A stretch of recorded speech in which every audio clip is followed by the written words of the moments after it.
A quick disclaimer. Green Team received an Arc of the Devils by Joe Abercrombie, courtesy of NetGalley and Tor Books. We thank them for the early copy for review. All opinions are our own.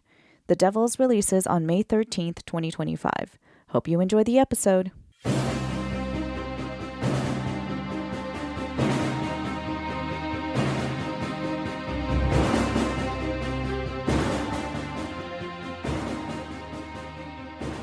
Welcome, everybody, to the Legendarium Green Team. Today, we're diving into the favorite author of the Legendarium podcast, Joe Abercrombie. And with me to do so is Spooke. Hello. Cesky. Hey, everybody. And CombatWombat. Hello.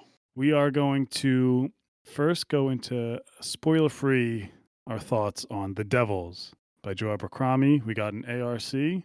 Or do you call it an ARC or call it an ARC? Yeah. I don't. Is it whatever? It's You can go Advanced either way. Reader's copy. Yeah. Or review copy, I think. Sure. Either way, we were chosen. When Panda was a Panda or someone put out the call for this, I said no way. I committed to this episode thinking I'm not going to have to do it because we're not going to get accepted. I already have enough. But lo and behold, she comes back. We got it in a day. Yeah. That's the sway we have. I mean, it's they knew there's the 4 biggest Abercrombie fans on the planet right here. Oh yeah. They wanted the goods. But maybe we should start there and just kind of tell the listeners, each person, what their relationship is to Joe Abercrombie, either the books they've read, if they like the books they've read, if he's an author you follow or tone you like. So let's first go to Cesky. Why don't you start and just give us your overall, before you read The Devils, maybe why you wanted to be on this podcast and read it, and what what Joe means to you. Sure. Joe to me means a name, usually by a specific author named Abercrombie. He's I've read the first Law trilogy. I liked it for the most part. It was just a little bit too depressing or kind of just dark and grim at the end by the end of the series. First book I really liked. Second book kind of, I still like it, but it's just that it's overwhelmingly dark to me, it just is what it is, right? So I've always been wanting to read another Abercrombie book just to see, maybe I like the next one's better. I've heard they're a little bit different flavor-wise, but you still that little grim dark. And I like a little, but so when I heard this arc was coming through, I was like, you know what? This is a perfect chance to give it a try. The description sounds really interesting and fun. And let's do it. Yeah. Rumors on the internet are that Cesky never turns down an arc, and that's actually why you're here. Well, rumors are mostly correct. There's been 2 arcs, I think, so far. There are a couple that I've missed, but I've been on most of them. Yeah. So you've never read past the first trilogy and the first Law. You said that's enough for me, and I'm at peace with that. Yeah. Yep. Interesting. All right. Wombat, let's hear. I know what your history is with Joe, but for maybe the listeners who didn't listen to the 300th episode or any other time you talk, what do you think about him? Yeah, Abercrombie's on a short list of favorite working fantasy authors for me. I've read all but like one of the Shattered Sea novels, and not because I don't like it. I just I have the brain of a squirrel, and so I get distracted. But I think he's great. Highly recommend. Don't listen to Cesky about it being too grim or too sad. It's too real. That's what it is. Yeah. I could get into more, but this is not a First Law podcast. This is a Devils podcast. But yeah, all that to say, big fan. Super excited we got this. Was very interested to read something not in the First Law universe. So. Right on. And Spooke, I think you are our least experienced Abercrombie fan. That's not a word, but you know. I consider myself to be the fount of Abercrombie knowledge, having only read The Blade itself. That's the first book. 5 years ago, 6 years ago. Unbelievable. Yeah. So that's my experience. I read Blade itself. I really liked it. And then my school year started. At the time, because I was in college, and I had very little time for reading, or very little time set aside for reading, really. So I never got back to it. So he's always been kind of sitting on my shelf staring at me, whispering sweet nothings in my ear to get me to read him. I think I own 7 of his books and have only read one. So I keep buying him because he made such a big impression on me. It's just more of a I need to find a time when I can have that mental bandwidth to kind of handle the series. Um, and really, I just wanted to be part of the arc to spite my friend who loves Abercrombie and has been dying to read this book. And so it's been a very fun couple weeks of going, reading the Devils. And he's like, please tell me what's happening. I'm like, can't, sorry. But no, it's been a great time. Yeah, that is my kind of mission for Abercrombie, I guess. All right. There you have it. For me, I will say I am the most experienced Abercrombie fan, even so much that I remember when we got the arc, I think someone asked about this podcast we are going to be recording. I think it was Lady Sweden. I said, and I just made a joke like, it's great. I haven't even read it yet, but I was like, the book's amazing. And she said, maybe from someone not biased. It's all right. Didn't take any insult to that. um, but I've read all of his First Law stuff, his Shattered Sea trilogy. I think the only thing like Subterranean Press just recently did like a short story collection. I think that's the only thing I haven't read yet. So slacking, obviously. And he's on my Mount Rushmore of fantasy science fiction authors. So yeah, you could say I was going into this with pretty high expectations. Hold him to a high standard as he should. So yeah, I think listeners are in good hands, and I think it's a cool little mix of all of us, with our relationships to him and his books of what we thought of this one. So for those that don't know, The Devils is a fantasy book set in a whole new world. This is not part of the First Law world. It's not even part of his young adult, The Shattered Sea series, which was also not part of his First Law world. So this is it's not the first time he's went away from that, but I would argue it's the first time he's went away from. I don't know, Seth. Would you call it like a typical fantasy Northman versus like a Viking type of setting, fantasy style? In my mind, he usually kind of sticks to that, where you have these Northmen and then sometimes preppy Unionists, and this is the first time he's kind of deviated from that formula. Honestly. Yeah, it's definitely different. It's like a alternate history Europe, essentially. Yeah. Yeah. So it's interesting to read that. And as a guy who likes history, some of that was painful to have back. Unique. Is definitely different for Abercrombie. It was cool. Stress that focus of alternate history, right? Going into it, I had no idea what to really expect. And when we're starting in kind of Europe, I'm like reading this, I'm like, oh, so it's not fantasy. It is, but it was very cool. Well, yeah, let's get into it. This is just going to be spoiler free. And let's start with you, Spooke, since you are about to get there. What did you think overall of your experience reading The Devils? So, I think at least 2 other of us can agree to the statement that the last bit is a lot better than the beginning.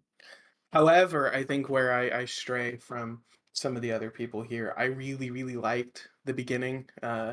It's it's interesting. It's a little monster of the week in a sense until they get to a specific part, and then it's kind of I'm trying to not spoil it.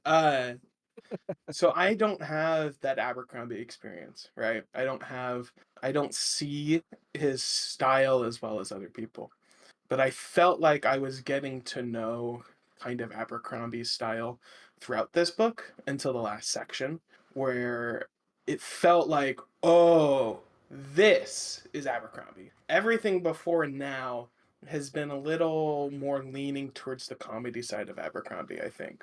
Here we go. When you get to the last section, it feels what I imagine Abercrombie's kind of peak is, in a sense. But no, I really did love the book all the way through. I love the characters, especially. I think they're written very, very well. They're all unique in their own way. You get to spend a little bit of time in most of their heads, and you're able to tell who they are and how they feel about the others is very nice to have. There's one character that I like the most. We could get into that later. But no, I thoroughly loved all the characters. I loved the book. The comedy at times felt a little inappropriate in certain areas where we're getting something serious, and then it's like joke time, and I'm like, I don't want joke time right now. I want to Yes. I want to read this, not comedy.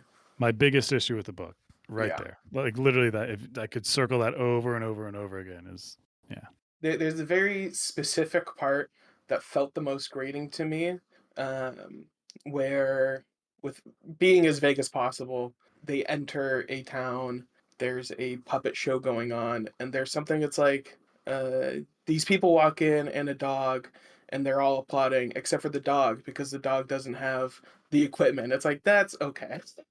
Come yeah. on. That one doesn't feel like a clever joke. That just feels like a almost slapstick in a sense. Right. So there's some parts where the humor had me laughing, other parts where it's inappropriate where I wasn't, and other parts where it just wasn't really a joke. It just was kind of meh. But yeah, overall, loved it. Do we want my star rating, or are we gonna wait for all of us? Yeah, give your star rating. I think it's okay to give star ratings now. So I think it's like a 4.5. Whoa, look at this Which guy. on Goodreads it will probably be bumped up to a 5 because my I'm God. generous. Oh, But yeah, I think a 4.5. Oh, Spooke. I loved it. I I liked love it. it. No, this Okay. is great. No, I'm not attacking. I love it. Great. Anytime we get more Abercrombie fans, I'm pro. Oh, yeah. This is Oh, yeah. what we want. You guys will see me in the Discord at some point soon. Seth, obviously you're one of his biggest fans. I'm sure you're just going to mimic what Spooke said. Yes and no. I liked it. I don't want to come across overly negative because there's a lot to like.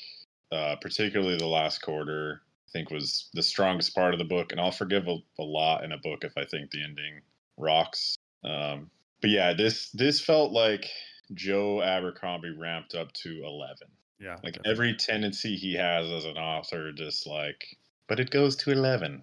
And there's goods and bads of that, like when he's firing on all cylinders, it's great. And I've got a couple quotes and a couple characters I really liked. And say one thing for Joe Abercrombie, say the man can write some compelling characters. Spooke mentioned that the characters were good. I thought by the end I was really invested in everyone. At times it felt maybe a little predictable. What this really felt like in the most non-spoiler way is like Joe Abercrombie does an alternate history Monster of the Week Suicide Squad. Right. And if that sounds awesome to you, then yes. Yeah. It's exactly what you think a Joe Abercrombie alternate history Monster of the Week Suicide Squad would be. And so I liked it. I didn't love it. I'll definitely read the next one in this world. I think his plan is to do like 3, and they'll have maybe some characters from other books in the next one, but they're largely could be read as standalones. But for me, it was like probably a 3.5 out of 5. So definitely on the lower end for an Abercrombie book. Oh my God. 3.5. Bury him. Oh my God. That's a 70%. That's a C. Oh yeah, for Joe. Seth is never rereading that book. Straight to the trash. No, that's fair and accurate, and yeah, overall liked it. Cesky, as the biggest Abercrombie hater here. That's what right. Did you what did you think of the Devils? Well, first off, I'm sorry, Eddie, but you are wrong. His humor was great this whole book. I don't know what you were doing while you were reading the book, but you clearly weren't paying attention enough. No, I loved it a lot, actually. I thought this was really fun. Spooke and Wombat said, it is kind of that generic Suicide Squad villains do a good thing kind of plot. But for what it is, I thought it was done really well and compellingly. I thought his writing was just on point, like it always is. I mean, the jokes, you can say that they're not, but I wouldn't put them under the writing category, versus something else. And his character work was phenomenal.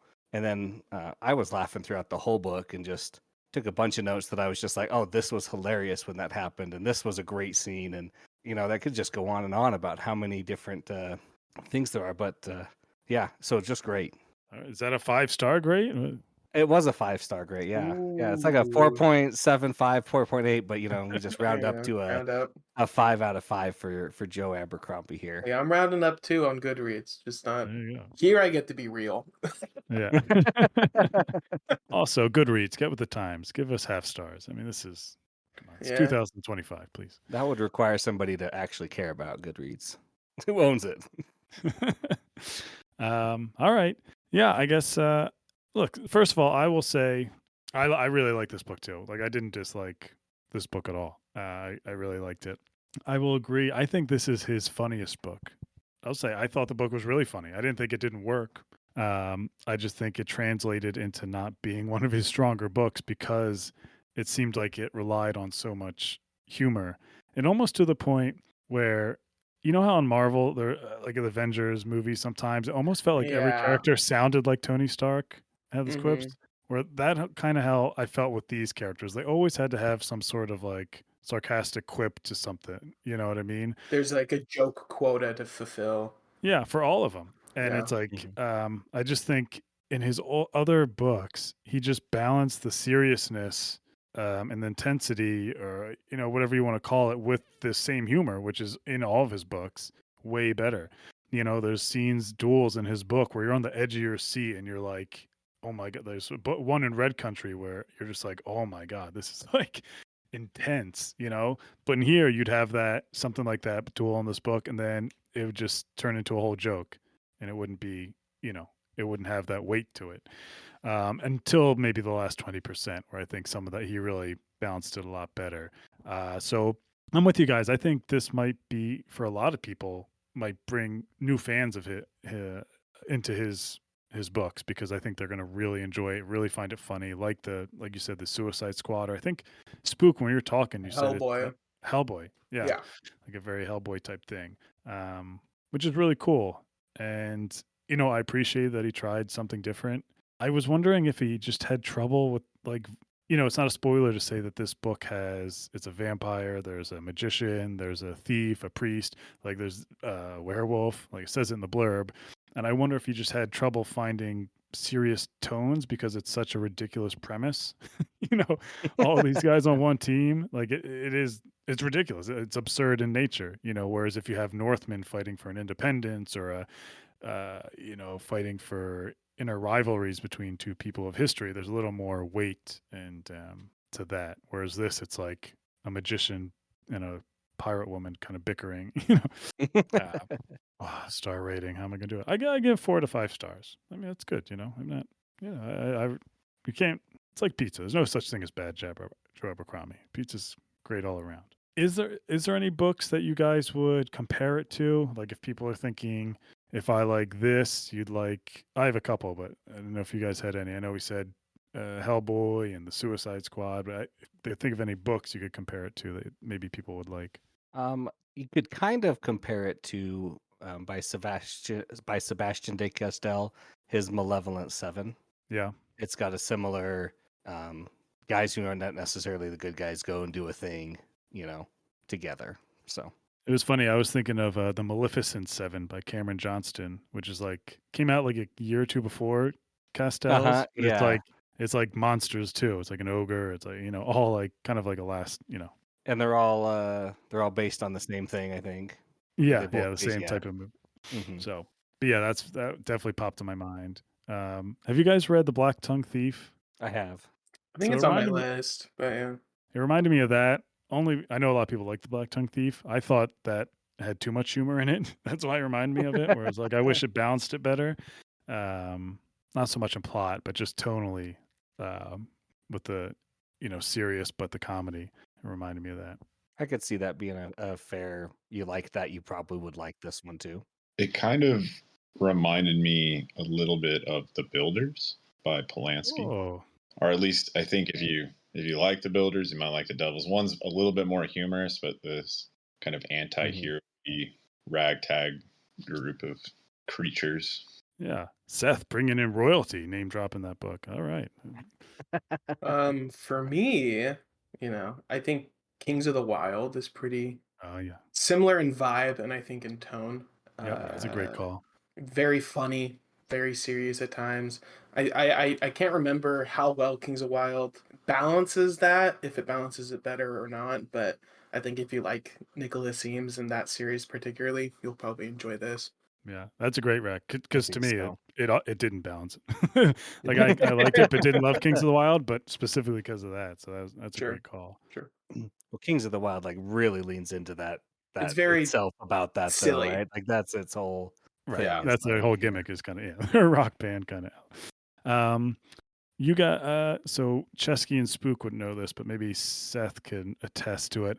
It felt if for people who want to compare it to maybe an Abercrombie book, I think the closest one you could probably say, and it's not super close, but the closest is probably Best Served Cold, because it's all kind of one mission. There's like a group of people who get together and have one goal that they're going towards. Essentially, that one vague spoilers. It's a revenge tale. This one is something a little different, but yeah. So for anyone listening, those are kind of the general books or feels if you want to dive into it to try it. And overall, I think we hope you do try it. And I don't think there's anything we should else say. It's spoiler free. I think people should go buy it. I wish I had the date that it comes out. I think it's I think the 12th. 18th. Oh, 12th. 18th? No, don't listen to me. I made that up. I have no idea. We'll put it in the comments, the description. But yeah, I think all of us highly suggest to buy 6th. this book. The 6th? Yeah, it looks like the 6th. Wait a second. It's past No, the 13th. 13. Yeah, no, 13th. it's not. It's also Yeah, not 13. past the 6th yet. It's not. No, it's not. So Google says you can expect it by May 6th. But well, Black Diamond said Goodreads. Black Diamond said his one Barnes and Noble had it ready for him, and he's like, it's not ready. It's not supposed to be out for 2 Okay. weeks. So. Goodreads says not yet published, expected 13th of May 2025. Yeah. But then you go down a little bit, it says expected publication May 6th. No, It's probably the 13th. Probably the 13th. I think it's the 13th. Yeah, because we have to have this Yeah. episode out by 11th. All right, there you go. 13th. Go buy it. It's I think it's a great read and worthy of getting. 4 out of 4 podcasters agree. Good book. Yeah. 2 thumbs up. All right. See you guys.